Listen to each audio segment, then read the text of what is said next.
Hello and welcome back. Today I want to continue talking about signal splitters and combiners by looking at the Wilkinson splitter. This is a narrowband transmission line based structure which is most often used at high frequency when transformers become inefficient or just hard to build. I will be looking at the basic 3-port implementation, but also at a specific derivative which can come in handy when you only have non-ideal transmission line impedances to work with.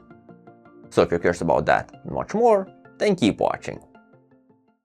To understand the Wilkinson splitter, let's start with the most basic type of splitter, a circuit node with one input port and two output ports. The first issue that this thing has is related to port impedance. Given the input port impedance, to have a matching system, the outputs need to be equal to double that of the input port.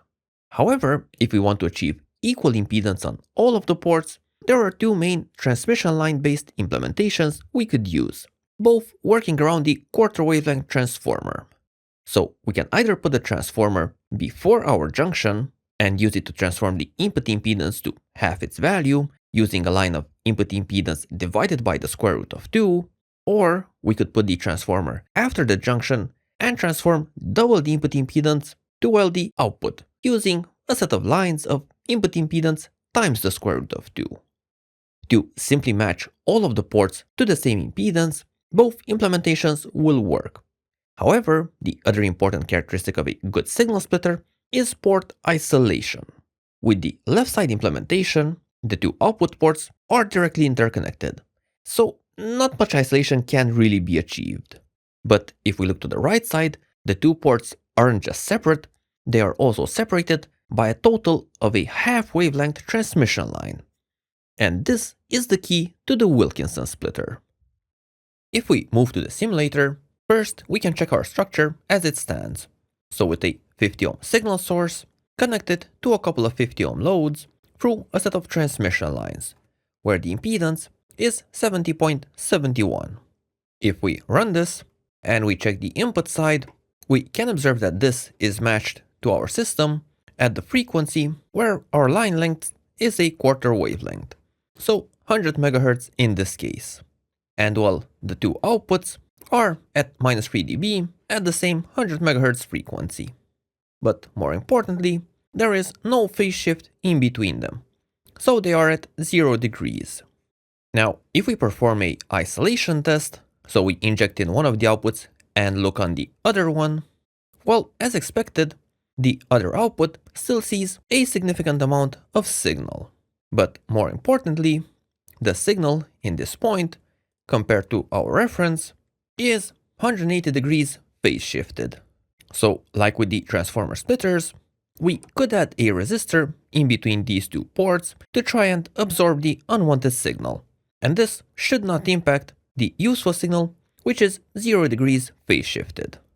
So now, if we do add this resistor of value equal to twice the output port, so 100 ohms in this case, when the signal is injected from the input, the outputs again see the -3 dB signal, so nothing has been affected here. Everything is still impedance matched, so also the input. But if we now look at the isolation test, while we are still getting half our signal on the input, so signal is passing through the splitter correctly, if we look at the output port, here we can see that this output is completely isolated. The resistor absorbs all of the unwanted signal, and we get a massive amount of isolation at the specific frequency where the two lines form a 180 degrees delay line. Now, to actually try out such a circuit, today's video is sponsored by PCBWay. I ordered some test boards from them to see just how such a circuit behaves in real life. There are two main experiments I want to run today, one with a completely PCB-based transmission line structure, and one where some external cables will be used. Even though the circuit only has a few components, the PCB itself is actually a big part of the RF design. I used 0.8mm board specifically so I could get closer to my target trace impedance without needing extremely wide tracks. I didn't use a dedicated RF substrate or a tightly controlled impedance stackup, it's just standard 2-layer FR4. But for experimentation and prototype RF work, it's surprisingly practical. And as we'll later see, the behavior is quite good. You can try out PCBs as well as other products from PCBWay using the link in the description. Now, from a layout point of view, it's not a very complicated board, at least on the surface. So you have your incoming port on the left side, and then the trace splits into two equal lengths, and then these recombine in the isolation resistor. And from here, the signal goes to each of the output ports. Now, to reduce the thickness of the traces, and also try and get better isolation, at least inside of the splitter, I used a ground flood on the rest of the board. So this is a coplanar waveguide structure. I could have also increased the spacing between the output traces, but this will have to do for now. Anyway, the tricky thing, however, in building such a circuit is making the traces have the right impedance and the right length. There are a vast number of tools out there that could be used to calculate this, both free and paid versions. But all tools rely on some very critical input data, which is usually given for impedance-controlled boards, like 4 layers and above, but for 2-layer boards, to some extent at least, you'll have to wing it. Now, I don't have my original calculations, but one free tool that you can use is the TX line calculator from Cadence, which will help in determining the geometry needed to get a specific impedance, but also the physical length needed to get the desired phase shift at the frequency of interest. So, plugging in the values for my board, a coplanar waveguide structure with a ground plane, using a 4.6 dielectric constant, typical for FR4, core height of 0.65 mm for an 0.8 mm board, 1 ounce thick copper, so 35 micrometers.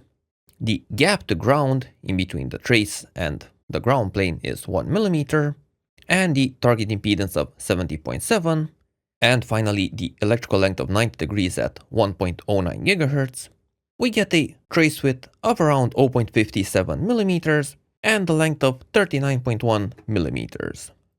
So these are the main parameters that we need for our structure. And while in the actual structure I built, the values do deviate a bit. The trace thickness is 0.56, so slightly more narrow, and the two traces are a bit too short, so they're about 38 mm. But this should not be all that problematic, especially considering that the trace impedance in a manufactured PCB should have at least 10% tolerance. So we shouldn't be all that much off using these constructive parameters. The board came out quite nicely. I mean, it's a really simple design, 3 SMA connectors and the 100 ohm isolation resistor placed in the middle, and well, I left a bit of solder mask opening just to play around with some shielding, but that didn't really produce any noteworthy results. Anyway, let's move forward and actually see how this board behaves. So it was time to test out the board, see just how good of a splitter I managed to make. As with the simulations, it's important to check the signal passing through normally, as well as the isolation in between the output ports. To perform this measurement, I used the VNA in 2-port mode, so it was always connected to 2 ports of the test board, and the third, unused port, was always terminated with a 50 ohm matching impedance. All ports of the Wilkinson splitter need to be terminated to get the expected results. So, first thing to highlight is the isolation in between the ports. I started with this measurement since it clearly shows the exact frequency where the two arms create the 180 degrees phase shift. And well, compared to the target of 1.09 GHz, this point is a bit lower, indicating that the lines are too long. I guess the main thing I did not account for is the isolation resistance itself, so that adds a couple millimeters. But anyway, looking at the isolation value, we can see a very respectable minus 47 decibels. So at least the line impedance is really close to the target. Moving on to the insertion loss, here we see an almost flat curve, at least on this scale. Ideally, we would want to get minus 3 decibels, but we're only off by 0.49. So this can be attributed on the one hand to the traces not being exactly 70.7 ohms, and on the other hand to the characteristic loss of the dielectric and traces themselves. This sort of insertion loss would not be all that problematic on a reception setup, but for transmission, this could cause issues.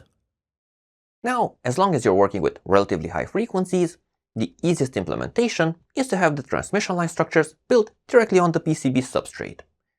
But if you're working with relatively lower frequencies, another type of construction you can go with is using commercially available coax cable for the lines. For our splitter, we ideally need 70.7 ohms, so we could try to use 75 ohms. That should be good enough, right? So the next board I built is more or less the same as the previous one, just a different color, but here I used a couple of equal length 75 ohm coax cables to make a Wilkinson splitter that operates somewhere around the 2 meter band. The measurement procedure for this was more or less the same as before, just that the VNA had to be recalibrated for the new measurement range. Looking at the results, something was a bit off. Starting with the isolation, we can see the center frequency is 161 MHz. This is not really the issue, this can be adjusted, but the exact isolation value is barely minus 20 decibels. This is not really a good value. I mean, I know this is a handmade basic experiment, but the isolation should still be a bit better. Next, looking at the insertion loss, again, we're seeing about minus 3.5 decibels. So here at least, there's not a really clear issue to be observed. Coming back to the simulator, just to check what is going on, first, I have a perfectly constructed system with the quarter wavelength transformer having the ideal impedance and no losses.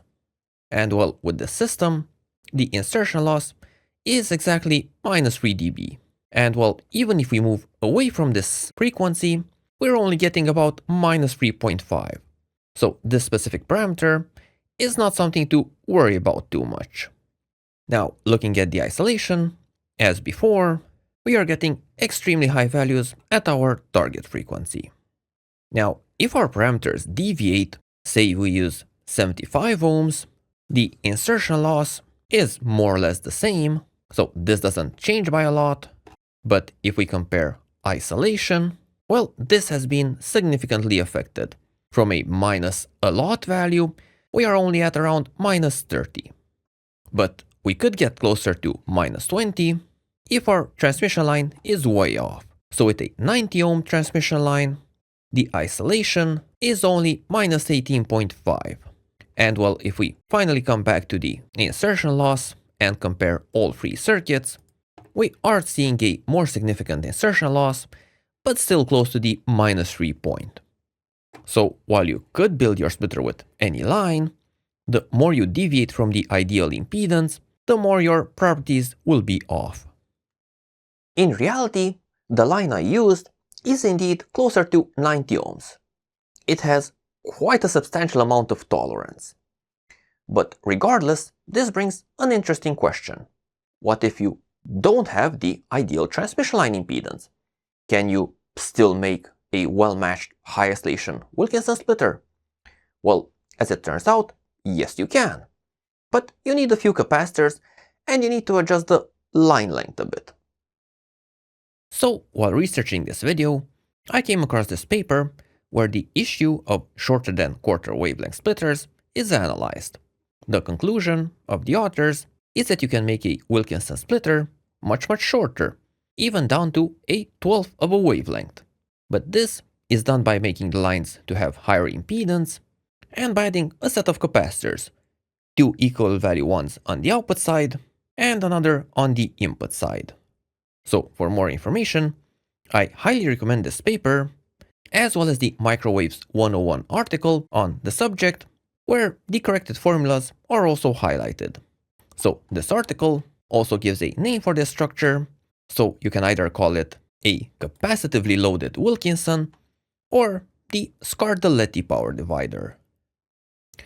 So running the numbers using the formulas from the article and imposing specific transmission line impedances, a few interesting things do become obvious. The line no longer needs to have a quarter wavelength, but rather it becomes shorter and shorter the higher the line impedance is. And well, the capacitor will always be needed, and you can get the exact value for it based on the frequency of interest. So for example, in the 2-meter band, 145 MHz, if you're using 75 ohm cable, you will need 5.17 picofarads and 10.3 picofarad capacitors. And well, if you're working in the 70 centimeter band for the same 75 ohm cable, you will need 1.72 picofarads and 3.44 picofarads.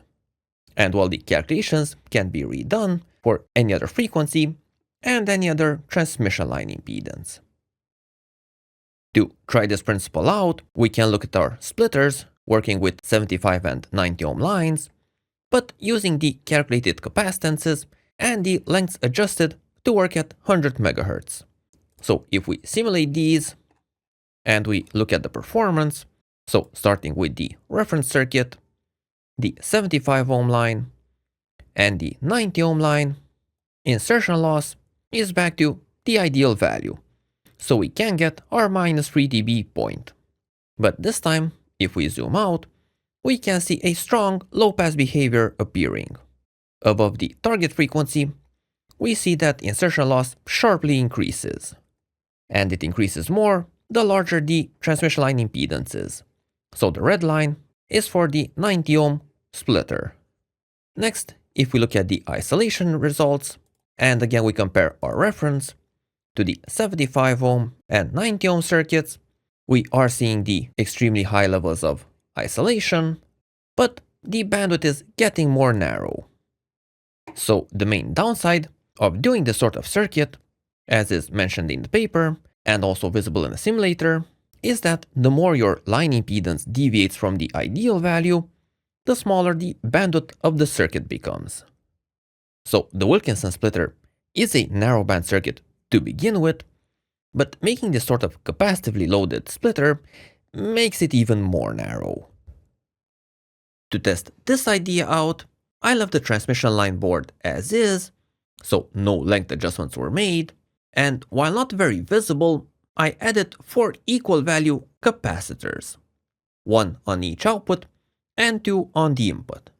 The idea here was to make sure that the input side has exactly double the capacitance value compared to the outputs. So using this setup, if we look at the isolation, we can indeed see things are improving. The achieved value of isolation is becoming more and more substantial the larger the added capacitors are. Though without correcting the line lengths, the corner frequency is also decreasing. So we went from about -20 decibels to -25 and finally to -30. If we look at the insertion loss, again we do see a difference. The value is slowly improving. We go from -3.47 to -3.19 and -3.10. We also see the low pass effect that the capacitors are having.